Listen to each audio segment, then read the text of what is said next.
Hello, Internet! Today, we're going to be talking about the State of Play announcements that just recently happened and the Pokemon announcements just recently happened and my thoughts on them and some things that you should pay attention to. And without further ado, let's get right into it.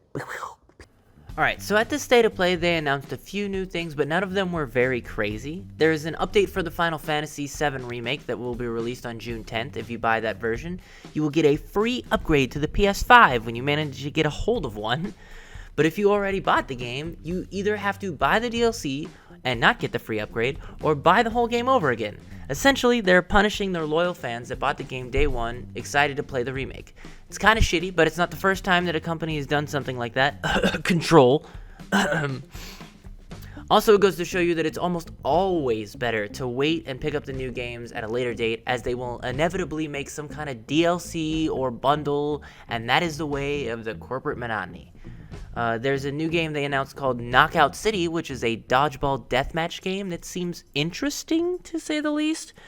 It has a very Splatoon-y vibe to it. I think it looks alright. Something.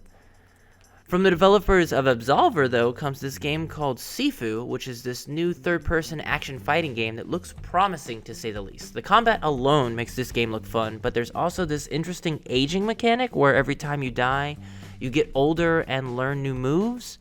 This game is definitely one to keep an eye on. Another game that they announced at the State of Play was Returnal, which seems to be a roguelike third-person action shooter, but with a AAA graphics polish. This game looks absolutely gorgeous, with weird and terrifying monsters to fight and an interesting yet familiar gameplay loop. This is definitely one to pick up when it comes out on April 30th.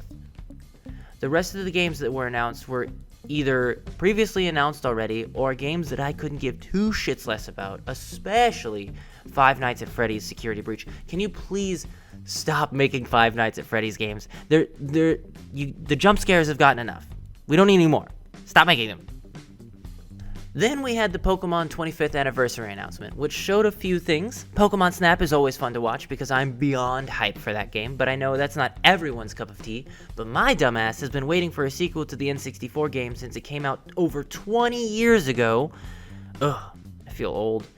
Anyway, they announced the next line of Pokemon cash grabs, Pokemon remakes, Brilliant Diamond and Shining Pearl, which look,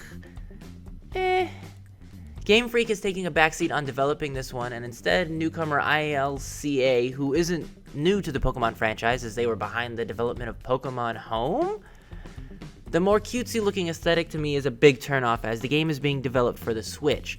If it was a DS game, then maybe I would ignore the horrible design choices, but if I plugged this game up to my TV and watched it in high def, I would probably vomit.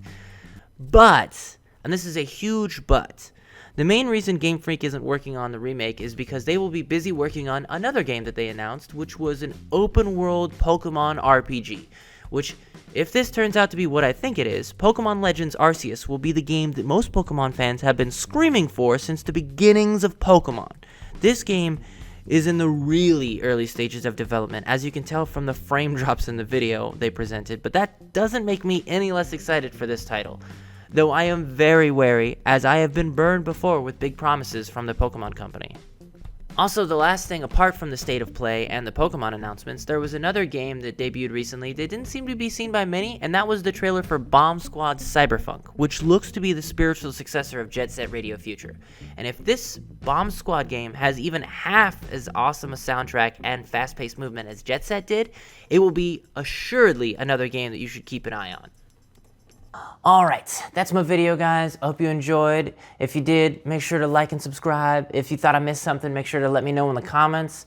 And hope you guys have a great day. Peace!